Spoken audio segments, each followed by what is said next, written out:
I was home in bed, and I received the call at approximately 1 to 1:30 in the morning. A neighbor saw a fight going on out in front of the residence on Elm Street. There was a man on the sidewalk in front of the residence, and he was motionless.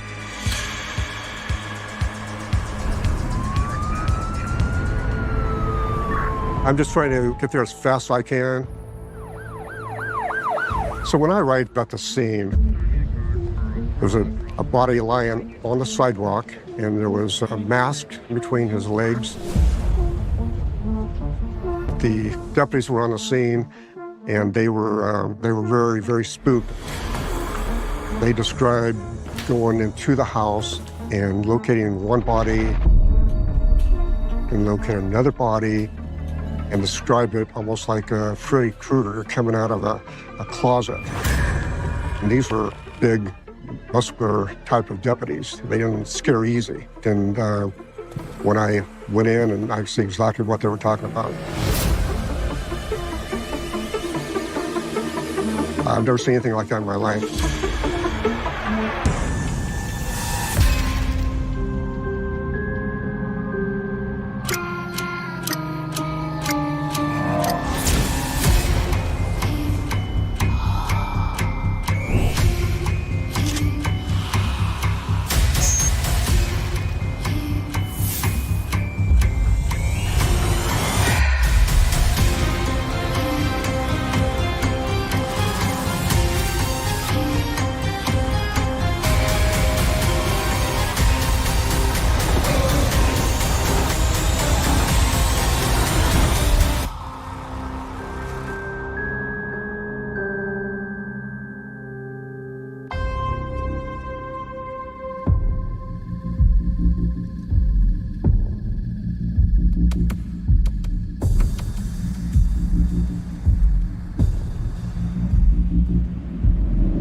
That night, I believe it was a Sunday night, between 1 and 2 o'clock in the morning, I was notified by dispatch of a homicide. I got out of bed and jumped in the shower real quickly, and by the time I left the door, I had been called 4 different times, adding another body to the crime scene. Then I drove to the address on Elm Street in Salida. Most homicide scenes, there's always going to be evidence. You just have to find it. And the first 48 hours are the most important to get that case solved. Deputies were telling me that they had located 4 bodies at the scene. At first, I didn't believe him because I've never been involved in a quadruple homicide, and I don't recall a quadruple homicide ever occurring in Stanislaus County. So there was no lights in the house. It was really very horrific, a lot of blood. Obviously, the person lying on the sidewalk was deceased. He was a white male adult. There was 3 bodies inside of the residence. 2 of them were in the kitchen, and one was in the living room. All of the victims were bludgeoned with some type of blunt instrument, in addition to a signature stab wound and slices to the throat area.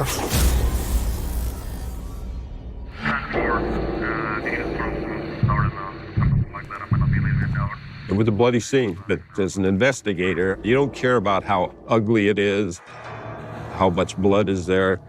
These are their bodies. They're part of this puzzle.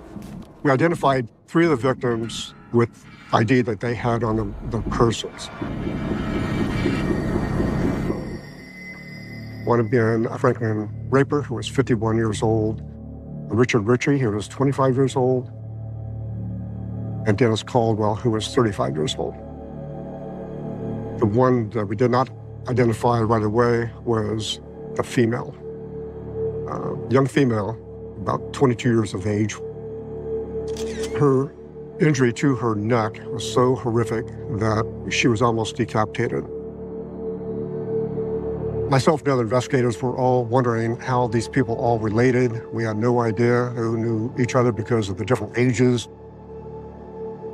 immediately, it didn't look like home invasion or robbery because these people are brutally murdered. The people that did this wanted to kill people. Their objective was to kill these people. As far as who was capable of committing a quadruple homicide, just almost unheard of, especially in Salida.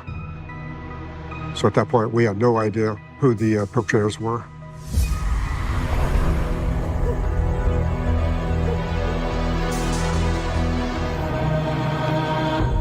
I observed a camouflage mask in between the legs of the man who was lying deceased on the driveway. And there was another camouflage mask lying on the grass at the residence. There was a knit cap that was on the lawn, and when I looked at it, there was hair on it. DNA wasn't around much at that time. It was just in the beginning stages of it. But, we could still match that hair, blood type, and stuff like that. So that was a good piece of evidence. I observed footprints leading from some dirt area near the gutter of the house. And that was going eastbound toward the railroad tracks.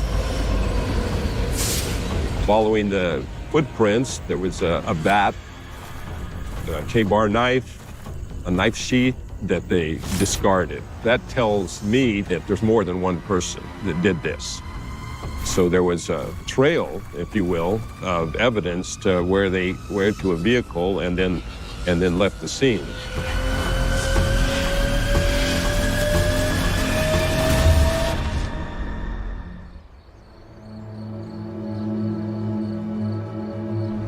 A lot of the locals heard about it. The large crowd were outside the crime scene, actually the perimeter of the crime scene. Salida wasn't a very large town in those days. It was a small farming community just north of Modesto. I was a reporter at the Modesto Bee, and I covered crime. And as soon as we heard about it, everybody went out, started covering it. It just rocked the town. The deputies know what to do. They're basically freezing the crime scene, make sure nobody comes in and out. They're taping off the area and talking to people. The lady came up, she was visibly shaken, and said, "Hey, I'm the sole survivor. I was there when it happened." The killers didn't know they had missed somebody, and they had missed her. So we had a witness, a survivor, if you will, right at it. Pure evil came to the house on Elm Street that night, and I don't think detectives expected to find what they did.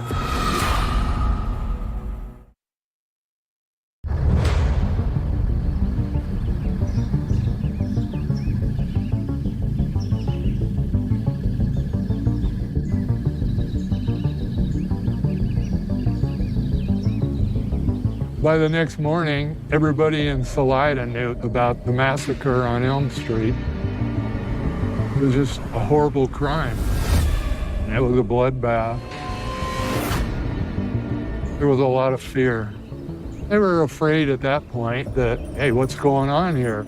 Somebody gonna bust into my home and kill all my family? They had no idea yet who the killers were. So it was tense. Luckily, there was one survivor. Her name was Donna Alvarez, and I interviewed her for approximately an hour. Donna Alvarez told me that was her first night being at that residence. She had never been there before. She said she was somewhat homeless. She had no place to go, and she arrived at the residence with one of the victims, Richard Ritchie, and a Franklin Raper, who was living in the residence, told her she can spend the night there. So she was in one of the bedrooms. And all of a sudden, she heard screaming. She wasn't sure what was going on other than it was dark, and she knew something bad was happening.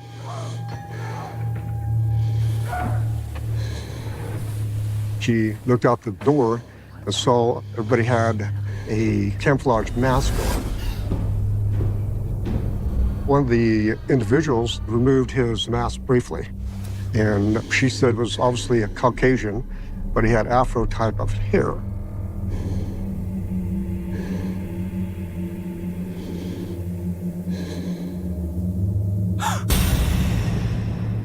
And he had a gun and told her to get into the living room. And then somehow he was distracted.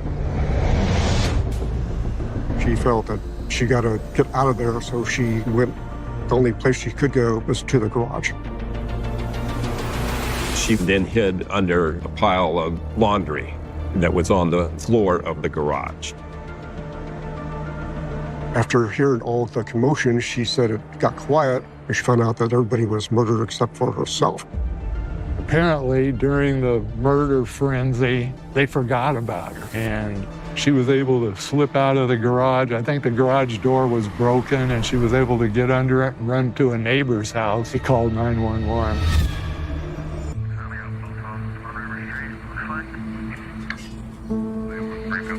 Then I was walking outside the crime scene, made contact with a lady who stated that her daughter has been unaccounted for, and she hopes that the victim was not her daughter.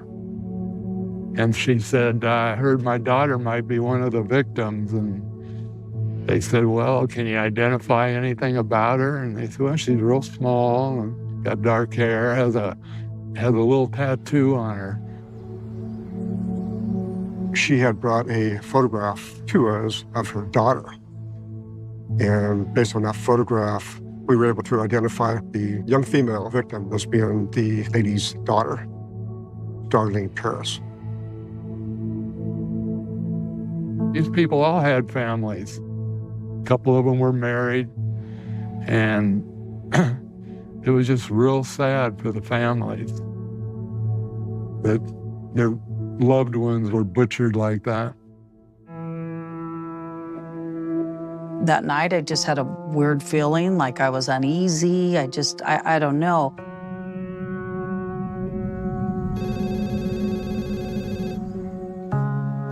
I remember hearing the phone probably 2, 3 o'clock in the morning, and it was my brother saying, Dad's gone. And I just, I think I fainted. I don't know, I just went down hard. And it just was this devastation. I woke up from a dead sleep at that time, and I heard my mom sobbing, and she was on the phone, crying uncontrollably. We turned on the TV, and there it was. Bodies coming out of the house. It was right there. It was kind of stunning. You know, you're never going to see your grandpa again. I knew him as Papa Red. Franklin Raper, Papa Red. He liked us to call him Papa Red.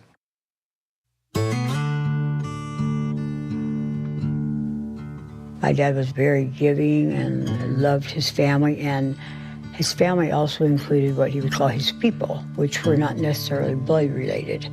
But if they needed him to take care of them, he would step in and try to protect them as best as he could. He would want to bring people into the home, that didn't have a place to go. But my mom just couldn't handle that because she had 3 kids. They did split up. It was tough for him to deal with.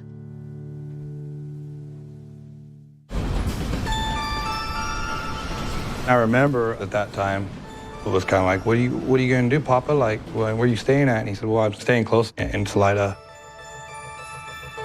But he was having issues with some people. I knew he was having some issues. But I heard my mom maybe a couple weeks before that saying, Dad, can you please come up here and just move up here with us and get out of the area for a while? Detectives got a lead that Franklin had been in a fight with a gentleman that owned a repair shop there in Salida. They had some bad blood between them. There was several altercations over a year's time, and they actually got in a fist fight. And Franklin came back to the shop after they had had some words, and he was in a car with another guy, and they started spinning donuts outside the shop.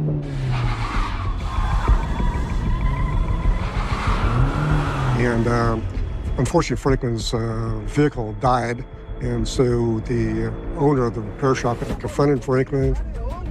They beat Franklin up pretty good. Basically, Franklin lost the fight. So I tracked him down by this auto parts place. He was, not feeling too great. And I asked him, Dad, what's going on? And he said, these guys are a bunch of punks. I didn't know who they were or had never met them or anything, but I was, quite worried about him.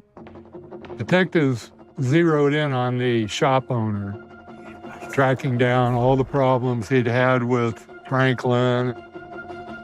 They thought this could be the motive. The individual who owned an automotive store is one of the persons that actually committed the murders, and he was dangerous. They didn't know what they were going to find, but if they were the killers, they were pure evil.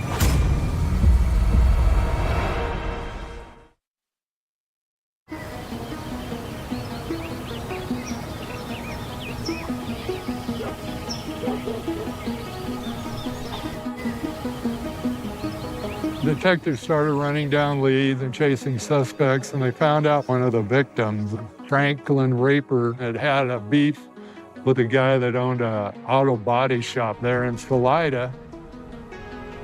So we went to the automotive repair shop and met with the owner and asked him if he heard about the quadruple homicide in Salida. And he tells me that everybody in Salida knows about it. He was asked if he had anything to do with it, and he admitted that he did not get along with Franklin, and him and Franklin did not like each other, but no way that he would kill Franklin Raper or anybody else. He had an alibi. He was home with his wife and family and in bed at the time of the murders.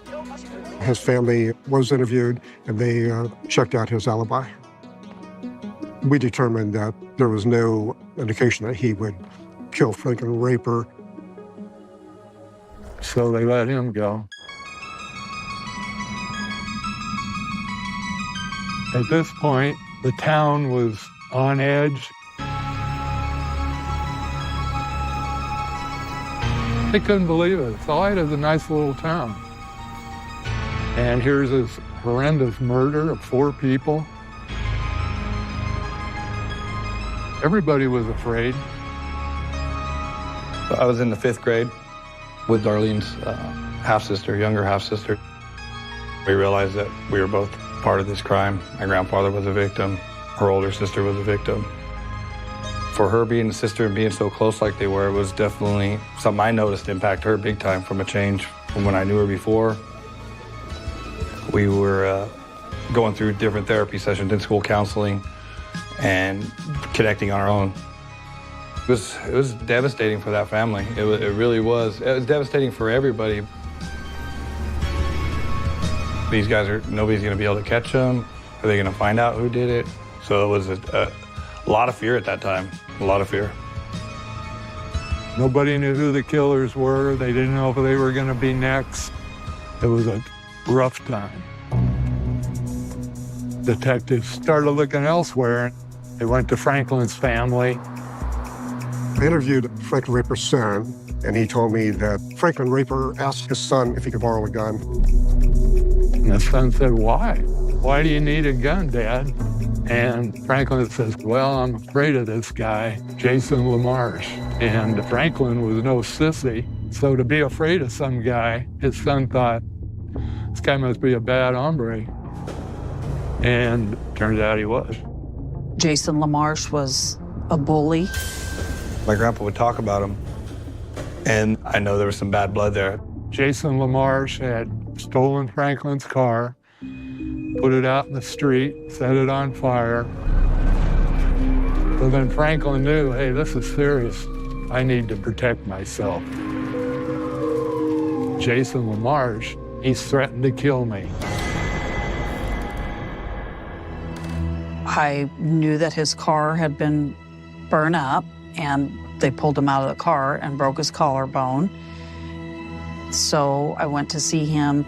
I actually had tried to give my dad to move. I cried and pretty much begged. I said, you need to get out of this area, Dad. It's really this is too much. You can stay with us. He said, no, I've been in this town a lot longer than they have, and they're not gonna run me out. He said, I'm good with the man upstairs. And he looked me right in the eye and said, don't worry, I'll be okay. And that was the last time I saw him. So, but I always felt that I at least tried. I tried to give him that option, you know, to get out of there. Oh. So we really wanted to locate Jason LaMarche and find out exactly what was going on and interview him. So I immediately called the sheriff's office and ran a background check, and we discovered that he had been arrested before, which indicates that we have a photograph of him. And I showed Dawn Alvarez, who was in the house that night, the photo lineup, and asked her if she can identify the person she saw at the crime scene. She immediately pointed to Jason LaMarche. She became hysterical, just as if Jason LaMarche was there in person. Well, in trying to track LaMarche down, detectives contacted LaMarche's girlfriend, Michelle Evan, and his girlfriend didn't know where he was. Or she said she didn't. But they learned that her sister, Tanya Miller, had also been living in that house where the murders occurred, but she was staying with her mother that night. We thought that we had to find her and interview her to find out if there was any connection between her and the murders itself. Tanya Miller was stricken. She had no idea why somebody would come in and commit these murders. At that point, we confirmed that she was not there. No indication that she participated in the murders or had any knowledge what had occurred. They asked her, do you know Jason LaMarche? She said, yes, my sister dates him. She did not like him. She did not like her sister hanging out with Jason LaMarche because he brought her into a group of people that she did not like. And these people, they have been known to cause trouble. The group was living in a little ramshackle ex-labor camp that had been abandoned there in Salida. It was called the camp.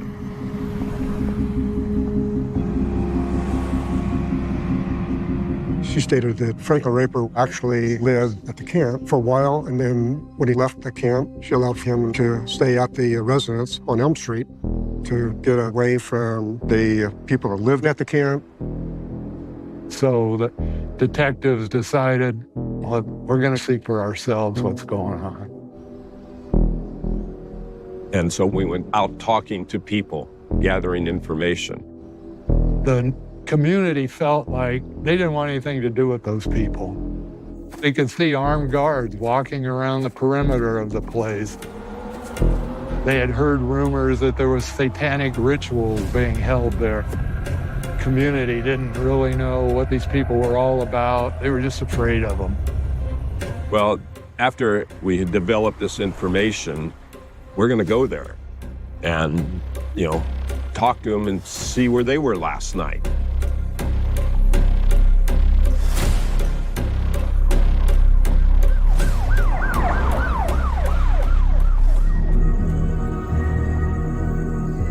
We arrived, I think it was about 5 o'clock in the morning. The camp itself was probably estimated maybe a half-acre big, and the back of the residence was looked like a 2-bedroom wooden construction home. When they got there, no one was there. There was a clothesline in front of the house. And they go, camouflage clothing, that's what the killers were wearing. And we were kind of real concerned about our safety. We had to be aware of the danger that's out there. They were vicious people. Whatever triggers them, they can strike. And they strike at any time. If that was a group that actually committed the murders, they probably would have no problems killing us.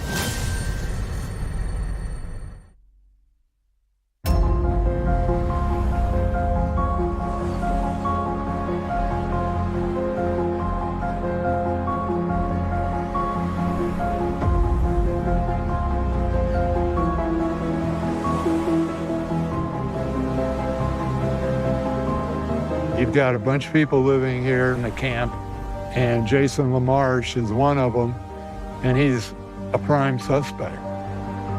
So the detectives didn't know what they were going to find.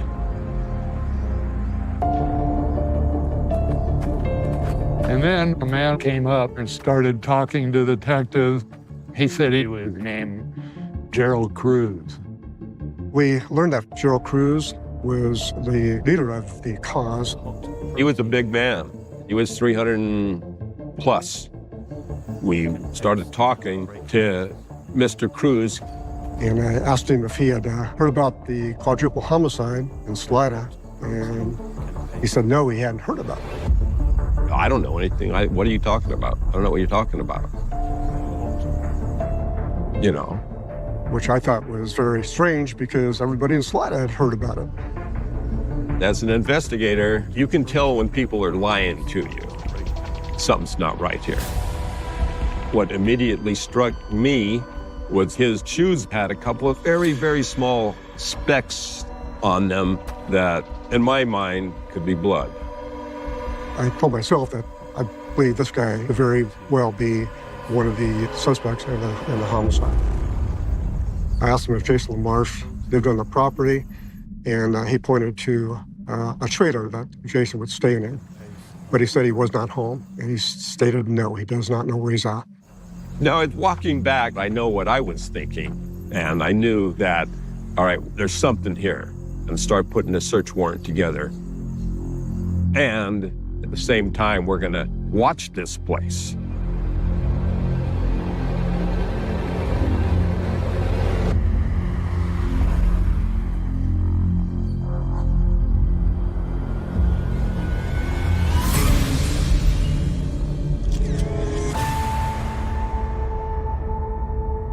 We found weapons that were illegal, bomb-making materials, explosive materials that were illegal. Now they're really concerned. We weren't sure what the intent was, other than somewhere down the line, maybe they were going to do something else. We also found books on Satanism and astrology, a different type of material such as that. People that actually were in the cause actually were forced to get their finger cut and put their fingerprint in this book that Gerald kept. And they were forced to write a diary, and he would read the diaries because in his mind, he thought, well, if I know what they're thinking of, then I can control them better.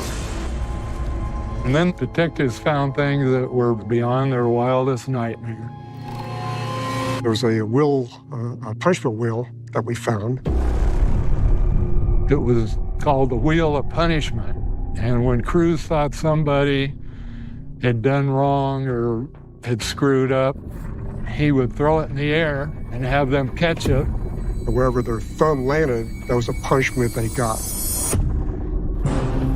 He would discipline them by doing things like withholding food, withholding clothing, making them sleep on the concrete without any type of blanket or anything.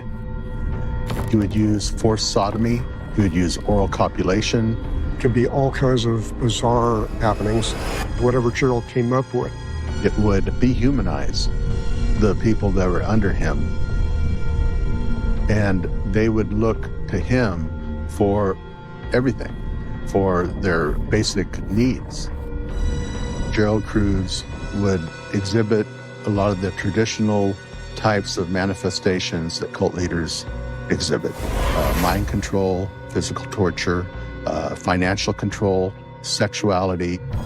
His group dynamics were based upon his ability to control everybody around him. They were under the influence, the mental influence of Gerald Cruz. That was scary.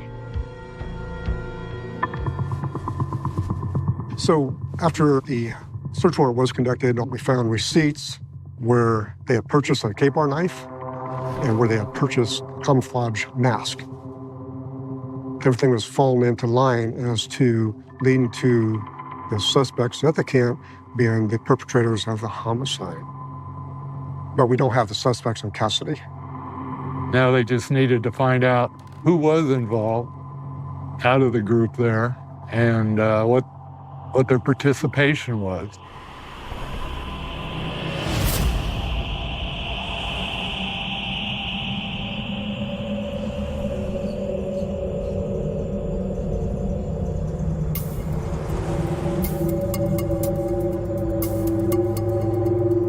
Now we're on day, I believe day 2 or 2.5, and none of us have been to bed yet. So I told Sergeant Larson that I was going to get a few hours sleep, because if we did catch these suspects, one of us had to be somewhat coherent in order to interview them. When I got up, I had learned that Michelle Evans was booked for murder. Michelle Evans was Jason LaMarche's girlfriend, and her sister, Tanya Miller, had also been living there in that house on Elm Street, so there was that connection. Michelle Evans was very nervous. She was avoiding questions. She did not provide any information as to either her involvement or anybody else at that time. We found out at that time she was a good friend of David Beck, and Beck was also at the camp. Jason LaMarche, Beck, and Cruz were the main characters at the camp. So we arrested Beck and brought him in. Mr. Beck, Dave Beck, he wouldn't tell us anything, of course, denied it, and so did Michelle Evans. And so we put them in the same interview room, and that led to a big break in the case. So this was a real rock they flipped over out there, and all the snakes came out.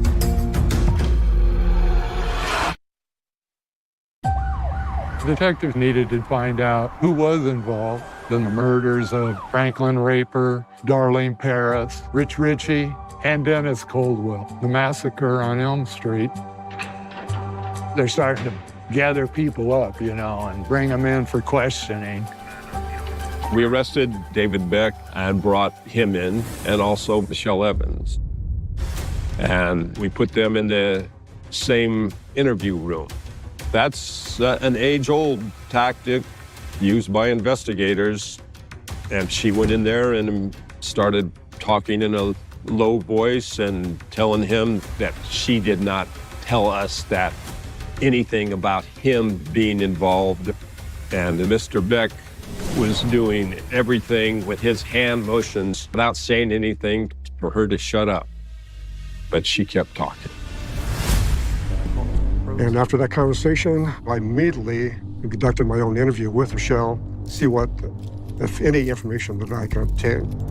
After back and forth for approximately 1 hour, Michelle finally cracked it and agreed to tell me exactly what happened. Michelle Evans told me the night before they committed the murders, they had a bonfire at the camp, and they all were basically psyching themselves out going over to kill Franklin Raper. He was the target at that time. Besides Franklin Raper, everybody else was at the wrong place at the wrong time. The suspects had no idea who was going to be there, but they were instructed by Gerald Cruz not to leave any witnesses. Everybody is to be killed. She told them that when Franklin first moved onto the property there at the camp, he was friends with Gerald and the other members. But he didn't like what was going on. He didn't like the brutality of Cruz hurting other people. They tried to get him to kind of be roped into this kind of thing, and there was no way he was having it. I think he thought they were capable of a lot of evil. So he was done, and he tried to get other people when he left to leave with him. And that's why they were over at the house that night. Those were people that he helped get out of there, and they kind of had their own little group, and that was really ticking Cruz off. Franklin wasn't afraid to stand up to Cruz, and I think that's one of the reasons why Cruz had to eliminate him as a threat, because how are you going to control your entire camp and you let this one person basically leave without any type of repercussions? He had to take some kind of action. You have to believe me. Michelle Evans stated prior to leaving over there, Gerald Cruz made everybody their assignments, which window they're going to come through, and which door.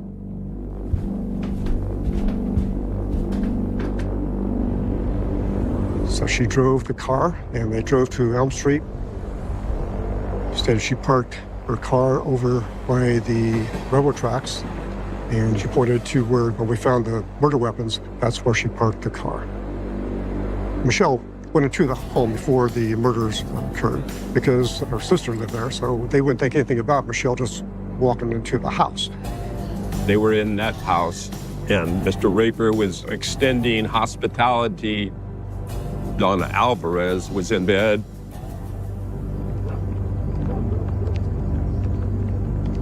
That's when Michelle went in another bedroom and opened up the window. That's what the killers were looking for. Michelle said somebody flipped the breakers off at the house, which cut out the electricity to the house.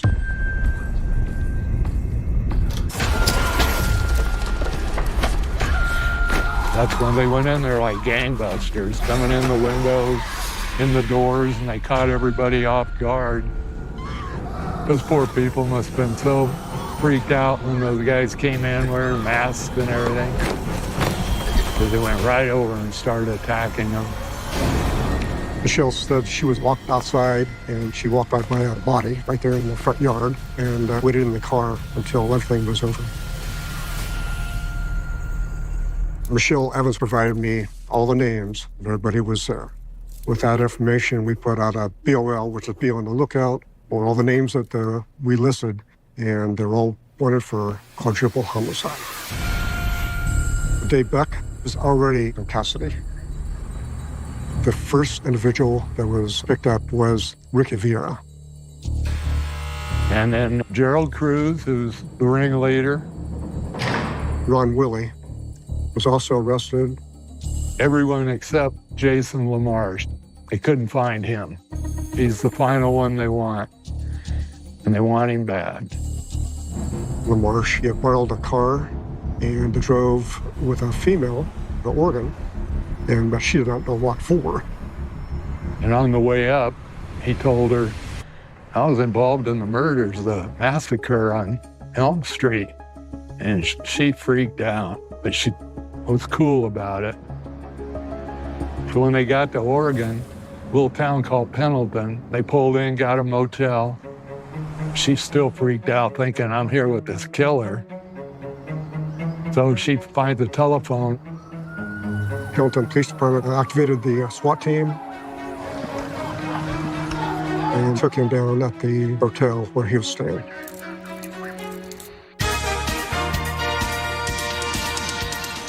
Breaking news today out of Pendleton. Police have just made an arrest at a local motel. They arrested him without incident. Detectives now have all the suspects in custody. When they got into court, the suspects, all 5 of them, were giddy almost. They're joking around that they apparently didn't realize the severity of what they'd done. And it just angered the families of the victims. It was really, really hard for me for a long time to hear the details of the crime. They had no remorse at all. I know that for a fact. Everything was a joke. Apparently, they thought they were going to beat the rap and everybody was going to get off and eventually go home. Jason LaMarche and Ron Willie were convicted of 4 counts of second-degree murder and were both sentenced to 62 years in prison.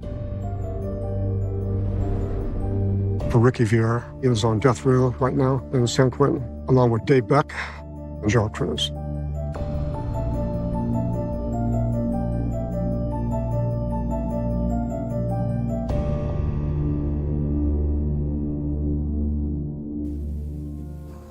When you take 4 people's lives so violently like that, I don't know what justice would be for a crime like that, to be honest with you.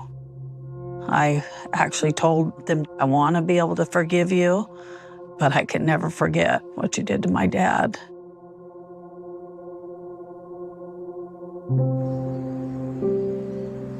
After my dad was killed, I had this dream, and it was my grandma, his mom, and all she was saying was, "It's about time you got here, Franklin. I've been waiting for you."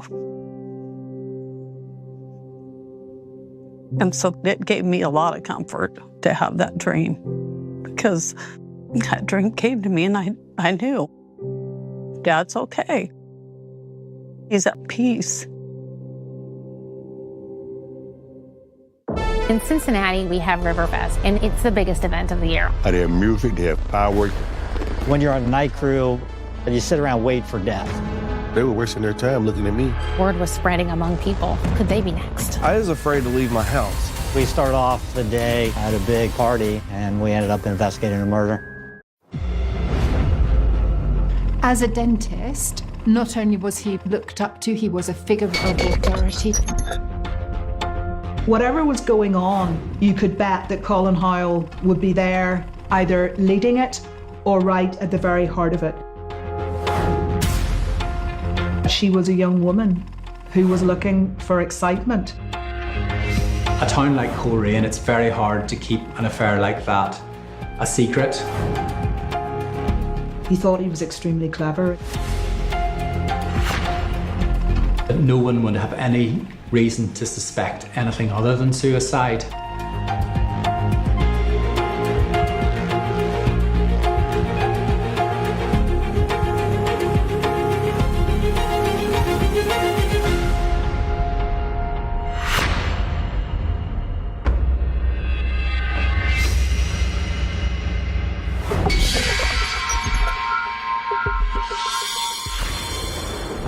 My name is Mandy McCauley, and I'm an investigative journalist for the BBC. I'll never forget it. We were sitting in the office one afternoon. It was a very wet, dark January day, and a call came through to the newsroom. You could not have made this story up. It had everything. If you had set out to write an epic drama, it had sex, lust, Christianity, money, betrayal, deceit, and ultimately death. It just wrote itself.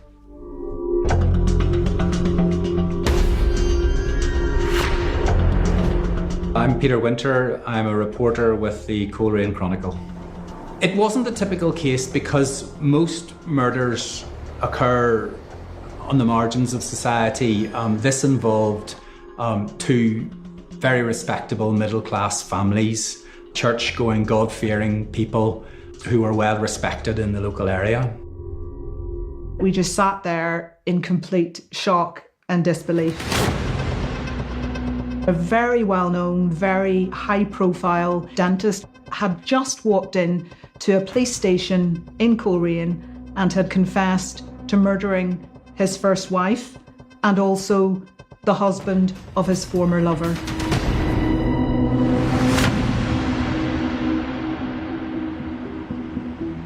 Colerane's a provincial town about 55 miles north of Belfast, quite close to the beautiful north coast of Northern Ireland. It's dotted with, upmarket wine bars and restaurants, and I mean, really an absolutely stunning setting. It's fairly close-knit. People know each other's business a lot of the time. Everyone loved Colin Howell.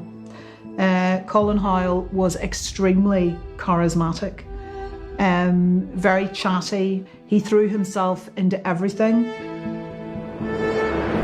I remember someone saying to me, Colin Howell was the kind of guy that every mother wanted their daughter to marry because he was so successful, so charming, and he also was a committed Christian.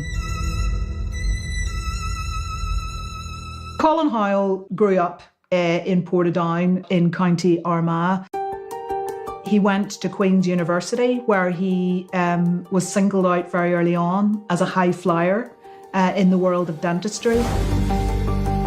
He went into cosmetic implant dentistry. He was a man who was focused, I'm told, who knew what he wanted and he wanted to be successful.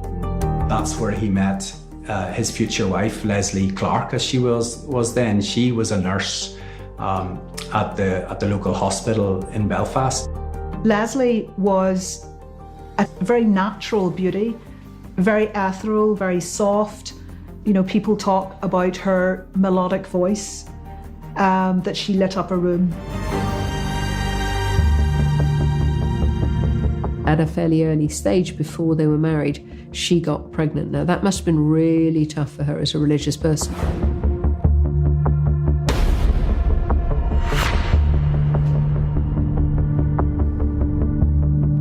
Colin is very worried about the impact on him of having a baby out of wedlock before marriage, so he encouraged her to have an abortion.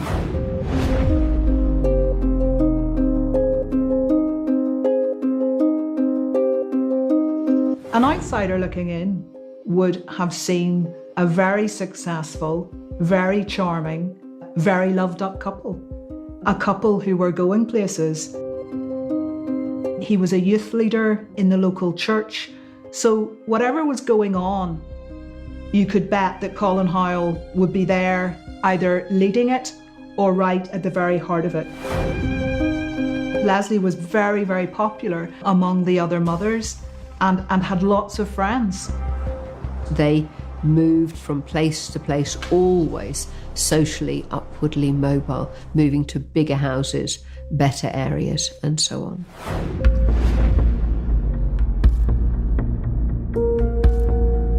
My feeling is that a lot of this was for show, or because Colin was chasing status, as in putting themselves in financial peril by pushing beyond his means when they bought their latest house. A sense that he just felt that it was so important that he was admired, so important that he had social standing.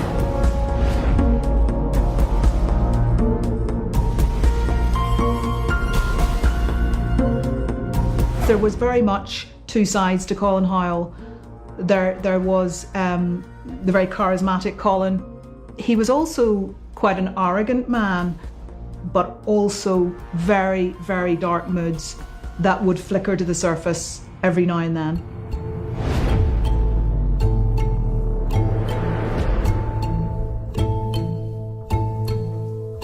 Hazel and Colin's affair began when they were both teachers in the Sunday school in Korean Baptist Church. Hazel was teaching young children there, and Colin was a youth leader. And quite literally, their eyes met across the room. For a man like Colin, perhaps for him having a woman who desired him over and above his wife, if he's a narcissist, would have been important to him. At that stage, Leslie was heavily pregnant with her youngest child. So while she was resting at home, Hazel and Colin were becoming closer, taking the children to the local swimming pool for lessons. And by the summer of 1990, they were caught up in a full-blown affair. I don't think it's any coincidence that Colin's affair with Hazel began around about the same time that they were having money problems. For somebody like Colin, being in financial distress is going to be far more of a slur on his manhood, if you like, than it might be for other people. He believes himself to be superior to everybody else. He believes that he should be treated differently because he is better than everybody else. So having financial problems is going to have a huge impact on his self-esteem. It may well be that his affair with Hazel was part of getting over that, making himself feel better, making himself feel more of a man.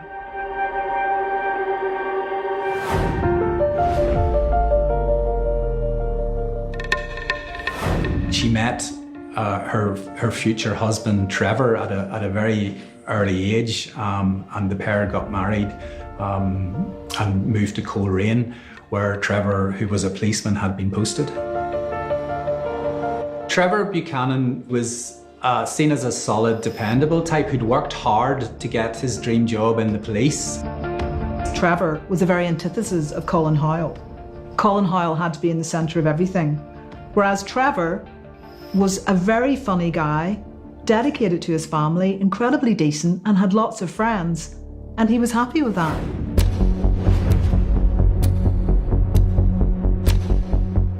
I think that by her mid-20s, Hazel was growing very restless and very dissatisfied in her marriage. She had had her 2 children very quickly after the marriage, and I think that by the time she met Colin Howell, I have been told that she was a young woman who was looking for excitement, who felt that there was something missing from her life.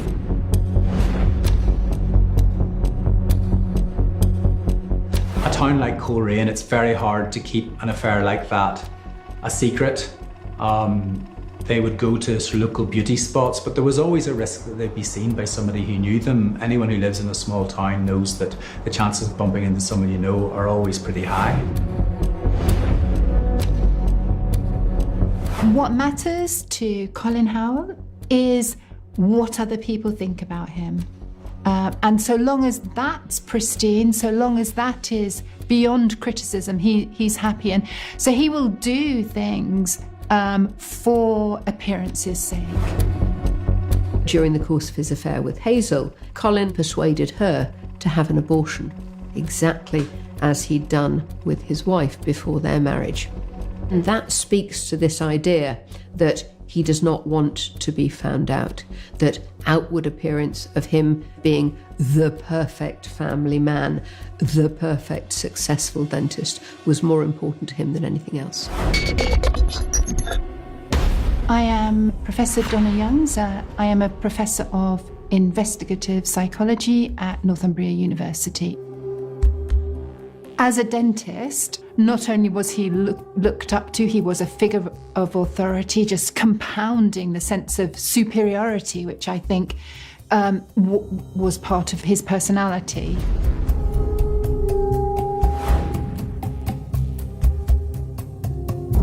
She actually went to her church pastor in an extremely distressed state and said, look, there's something not right in my marriage. I think Colin's having an affair.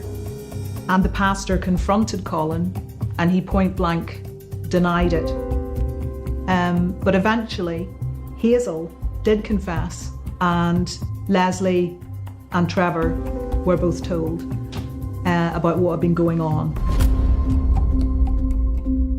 Leslie was absolutely devastated, but determined to make her marriage work. And Trevor, also absolutely heartbroken, but he too wanted the marriage to continue.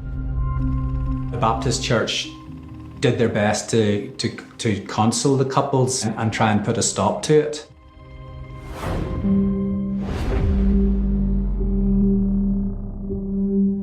The pastor was delighted. Colin and Hazel had sought forgiveness. Leslie and Trevor had forgiven them, and all 4 were moving on with their lives. But Colin and Hazel just could not keep away from each other, and they very quickly resumed the affair behind their partners' backs.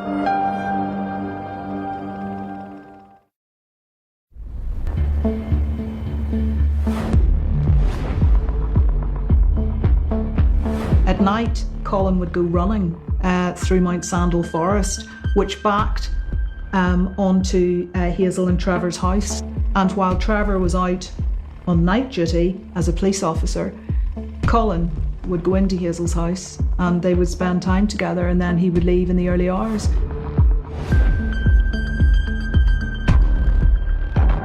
At that time, he was drugging Leslie with red wine and with tablets so that she wouldn't realise just how much time he was spending away from the house in the early hours of the morning.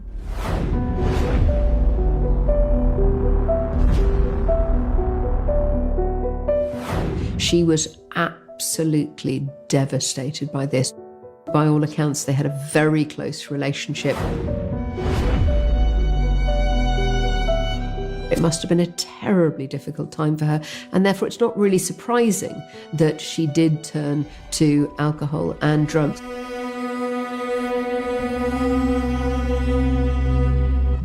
At one stage, Leslie becomes so unhappy that she actually takes an overdose of tablets, and she's rushed to hospital.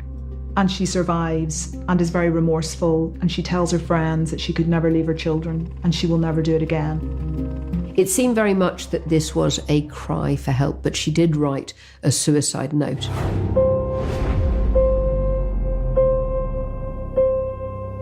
He began to think that night, well, what would have happened if Leslie had died? What would have happened if she hadn't come home from the hospital, if she hadn't survived the overdose? My life might have been so much better.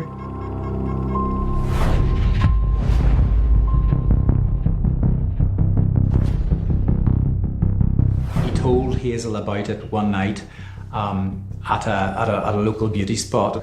He gave her 4 specific jobs to do, and as long as she was able to do those jobs, then he hoped they would be in the clear. I think it's so interesting that in advance of committing the murders, Colin tells Hazel that what he's planning to do. I think it tells us so much about the dynamic of their relationship, about how much he dominates the whole of the relationship, and doesn't question the fact that she will submit to that beyond every other source of authority. For her, his authority trumps the police, trumps the community, trumps the courts, it even trumps the church.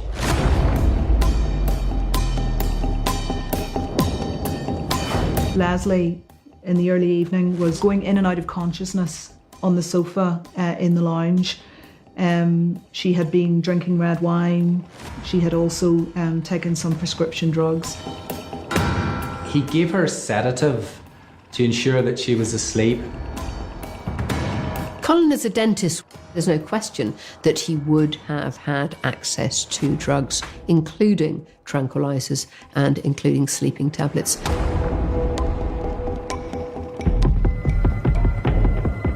Hoyle barricaded his children into their bedrooms. And once he knew that they were secure, he set about putting his murder plan in motion. He went to his car, he attached a hose pipe from the exhaust of the car and ran it into the room where she was asleep. Hoyle took his baby's feeding bottle and he cut the top off it and he connected it to a hose. He put the nozzle of the baby's feeding bottle up to her mouth and started to gas her. Carbon monoxide is a very effective way of killing people. You will, to begin with, feel generally unwell, feel drowsy, feel sick, feel headachy. But within a very short space of time, if you're exposed to a lot of carbon monoxide, you will become unconscious. For most killers, there is a point when they have to look into the eyes of the person they are murdering. That's not something Colin Howell was able to do. He wanted to avoid judgment even as he killed his wife. And I think there's a sense in which if that murderous moment of encounter doesn't happen, I think in Colin Howell's mind, in some ways, the murder doesn't happen.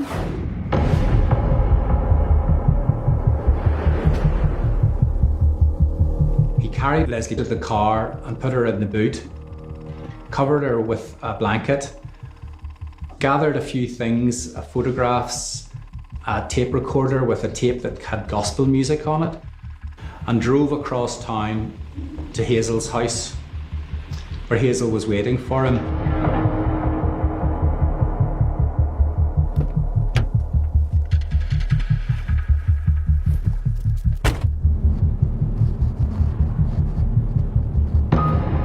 This is one of the roads that Colin Hoyle travelled that night.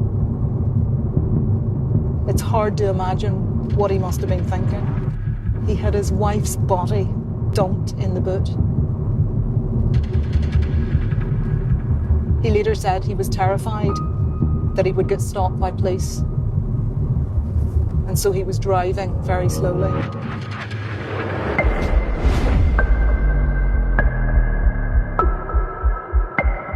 When he arrived, he was annoyed that Hazel had not already opened the garage.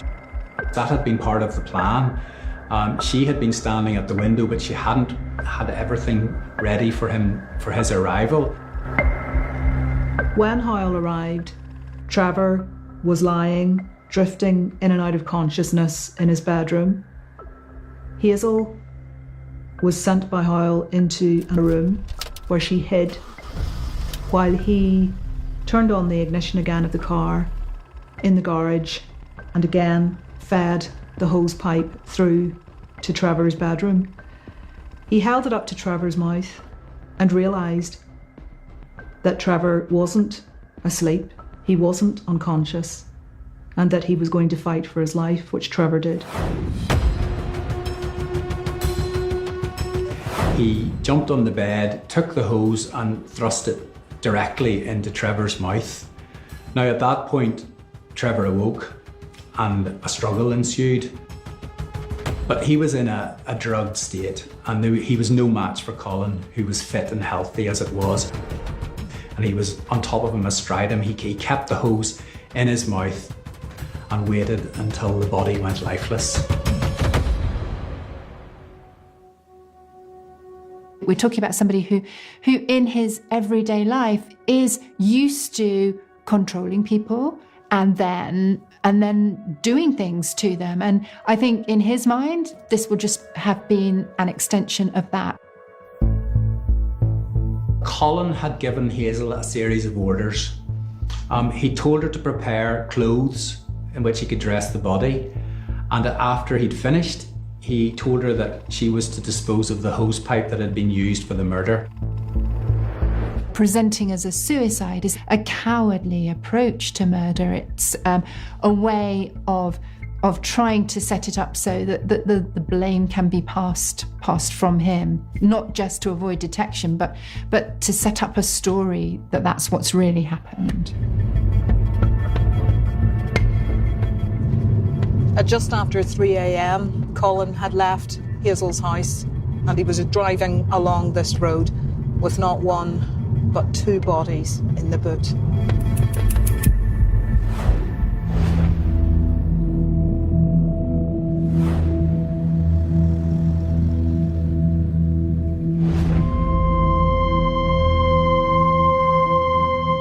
It feels so strange being back here all these years later.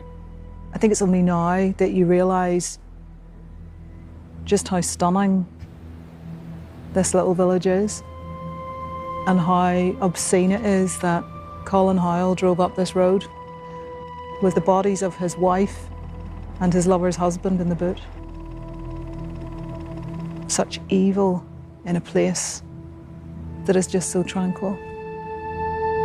He drove the car into the garage. He left Leslie in the boot and he moved Trevor to the front seat.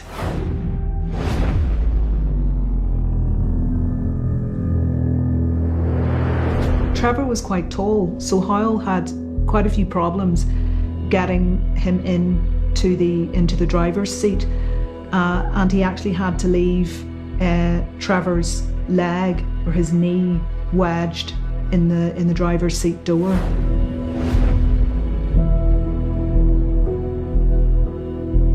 This man was so arrogant that he even had a photograph of himself with Leslie in a beautiful silver frame placed beside her body.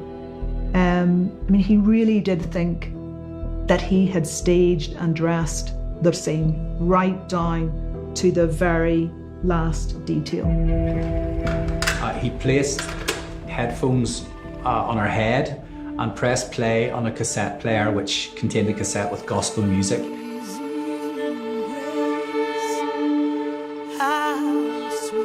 I think the complexity, the elaborateness of the plan is an indication of the way that he's not really admitting to himself that he's committing simple, straightforward murder.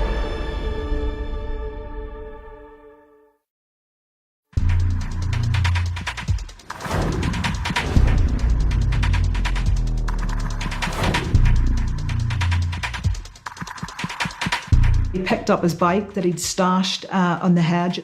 And then he cycled back to Coleraine with literally only about 2 hours to spare until it was morning. His children were still barricaded in their bedrooms. He checked that they were okay. He burnt the clothes, he burnt the surgical gloves and the sheets.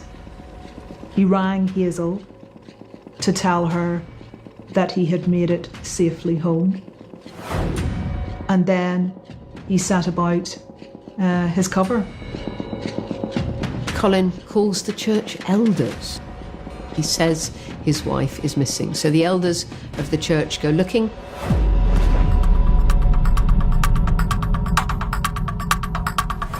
In due course, they discover the car with the bodies of Leslie and Trevor.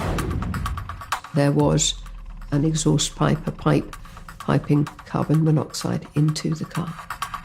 The police were called and they examined the scene, but to all intents and purposes, it looked like a suicide. The fact that the door of the car was still open with Trevor's leg hanging out of it, the fact that Leslie was in the boot of the car, why would she be in the boot? Trevor had blood on his sweatshirt. This just didn't seem to quite fit. Normally, if you have a couple who make a decision to commit suicide in a car using carbon monoxide, you'd expect them to have been sitting together, perhaps holding hands for comfort.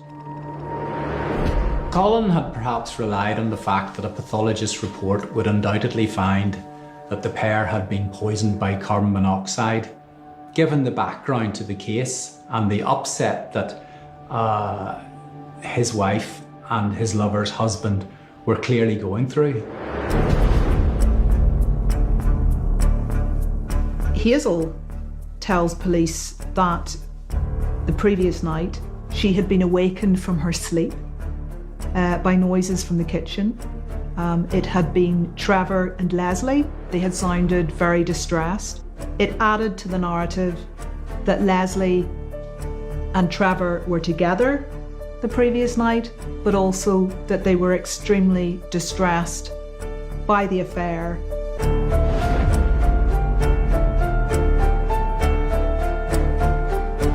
Leslie had said, you know, I can't take any more, I'm going to sleep now, and if I wake up in the morning, let this be our secret.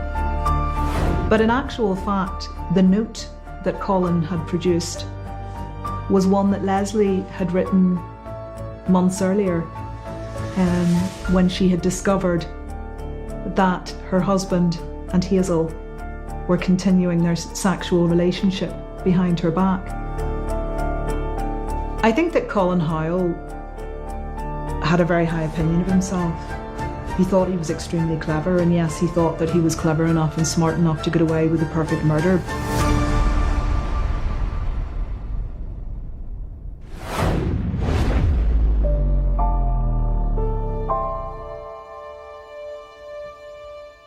Colin and Hazel both gave evidence, and they spoke of their unhappy marriages and how they'd met, had an affair, and were shocked at the fact that their spouses had taken their own lives. There's no question that Leslie's death solved a lot of problems for Colin. Firstly, she was out of the way, as it were. This would allow him to continue his affair with Hazel. But in addition, there was some financial gain for him. He did have an insurance policy, which was a lot of money. It was about £400,000. And in addition, her father had only recently died, so she, of course, would have inherited money from her father, which, on her death, would have gone to her husband. The affair continued for about 5 years after the deaths of their husband and wife. Perhaps one of the greatest ironies is that it wasn't Colin who left Hazel. It was actually Hazel who left Colin. Hazel went on to marry a retired chief inspector in the police and had a very good, very affluent lifestyle for many years.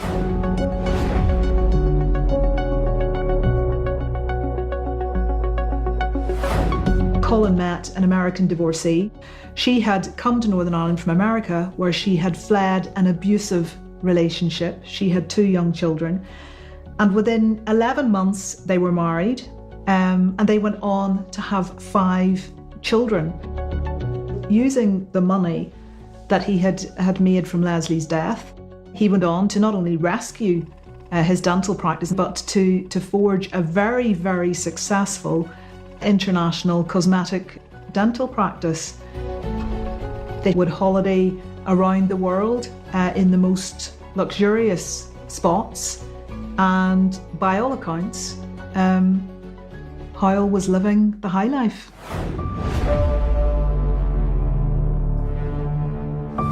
He tells his new wife that he and Hazel murdered their respective partners and made it look like a suicide.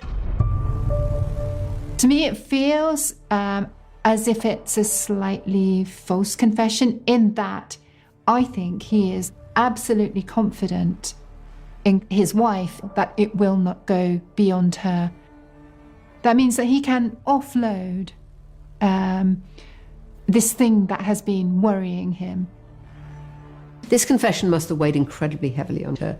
Why he told her at that stage and then refused to allow her to tell anyone else, we don't know. Perhaps it was because he had no compassion towards her, and indeed he had no sense of the huge burden that it would place on her.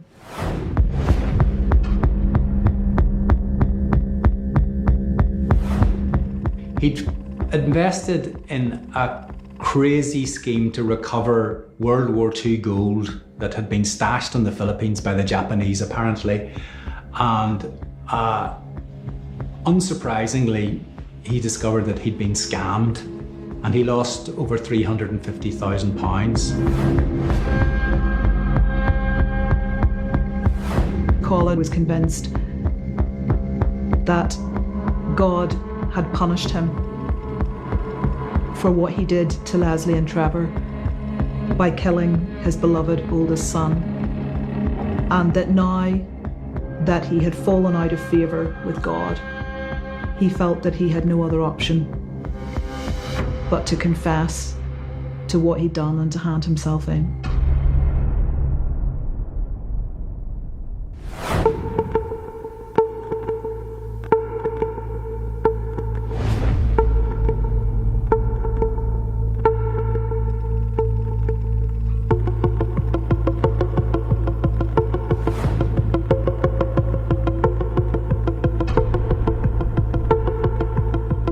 Colin Howell was determined from the moment he walked into the police station in 2009 that he was going to implicate his former lover, and that if his life was going to come crashing down, then Hazel Stewart's life was going to come down too.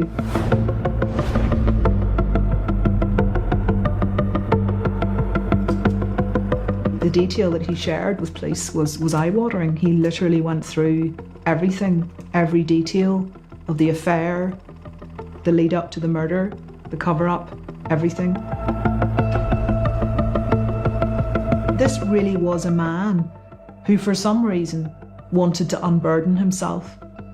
Colin Howell wanted the world to know exactly who he was, what he was, and just how awful and heinous he'd been. He did not spare Hazel. Right from the get-go, he implicated her every step of the way.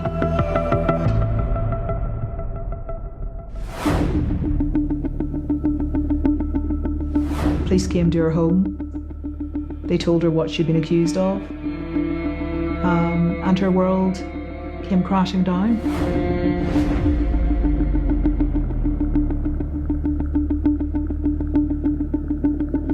By pleading guilty, Howell ensured that Hazel would be the one who would have to stand in the dock and face the public wrath. Some people have said that Colin never recovered from Hazel rejecting him, and that in many ways this was his ultimate revenge.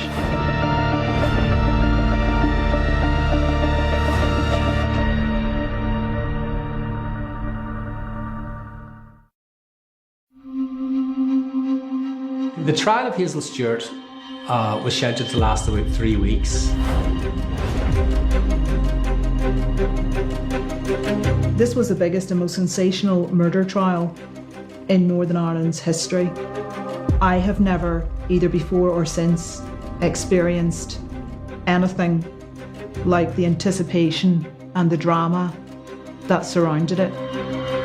Throughout Coleraine, there was a dark fascination over this case. People wanted to know as much as possible about what had happened. I'm just standing yards from the road where Hazel lived at the time of the murders. The last time I stood in this spot, it was thronged with media, journalists. We were all trying to get a shot of Hazel and the children as he went to and from the court for the trial. It seems so strange now. It's so lovely and quiet and just a beautiful residential area.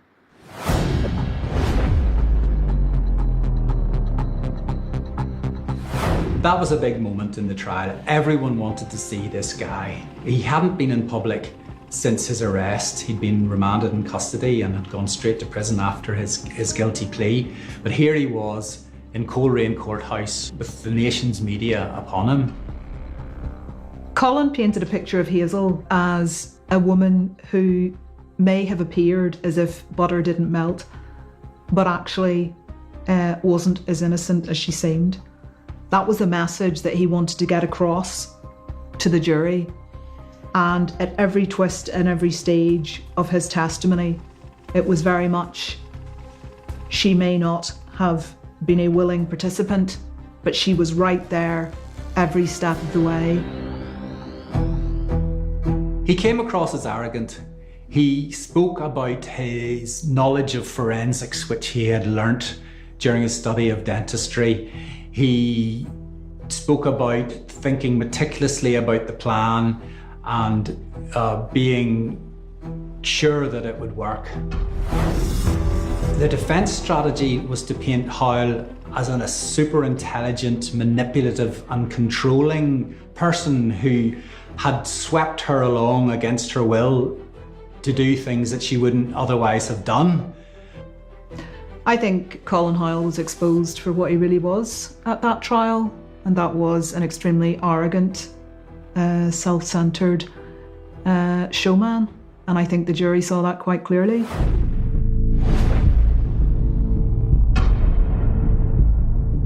That was the week in which the jury heard the tapes of Hazel's police interviews. The police interviews were, in my opinion, a masterclass in interrogation. You could have heard a pin drop in the courtroom whenever Hazel's tapes were played. Because I think up until that moment, a lot of people, women in particular, wanted to believe that Hazel was a victim, that Hazel was a woman who had been coerced, and that she wasn't a bad person. There is a very dramatic moment in the police interviews where she says, look, one night Colin said to me, Hazel, there is a way. And I said, what is it? And he said, well, we could kill them. And she said, oh, I was terrified. But it was at that moment that it was very obvious that Hazel knew that Colin was intending to kill both Leslie and Trevor.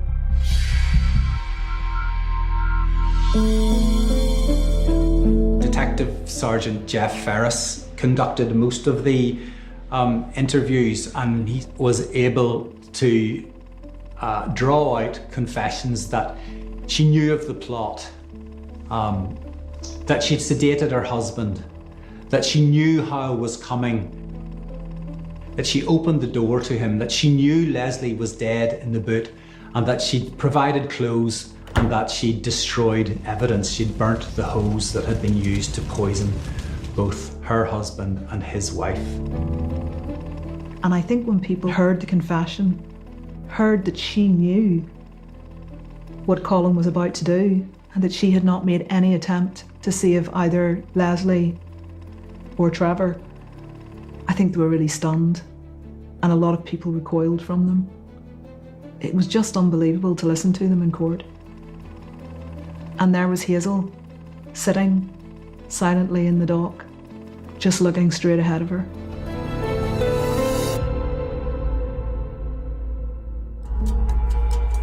One of the last admissions that Jeff Ferris was able to draw out of her was that she could have stopped the plot from happening. She told him that I could have stopped it. I could have stopped it. She repeated it twice. The judge had asked the jury to determine whether Hazel and Howell were in this together.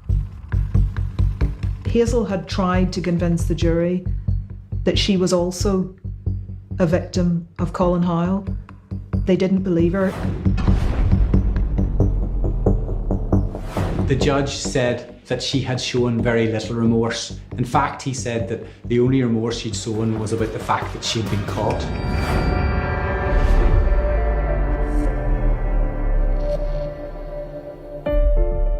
The judge was clear that of the two, Howell was the primary plotter. It had been his idea. He'd actually committed the murders himself.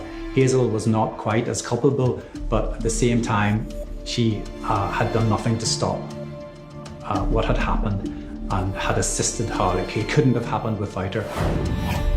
Hazel just looked completely stunned, bewildered, motionless. And sitting just across from her, I'll never forget her children, her daughter, absolutely devastating, crying out in disbelief. Because even then, they believed that their mother was innocent. To suffer the death of a mother or a father as a child is probably among the worst things that can happen to someone. To then discover that it was your father or mother who killed them is unimaginable. The impact statements from the Buchanan family were absolutely devastating. For the family, finding out that Trevor had been murdered, they said was like losing him all over again. And the only comfort that they and Leslie's children had was that they finally had relief, knowing that their loved ones had not deliberately left them.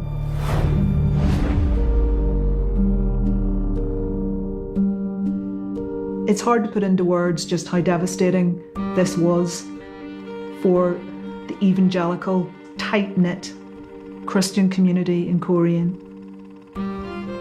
Many of these people who were taken in by Howell were the real McCoy. They had spent their lives dedicated to good works.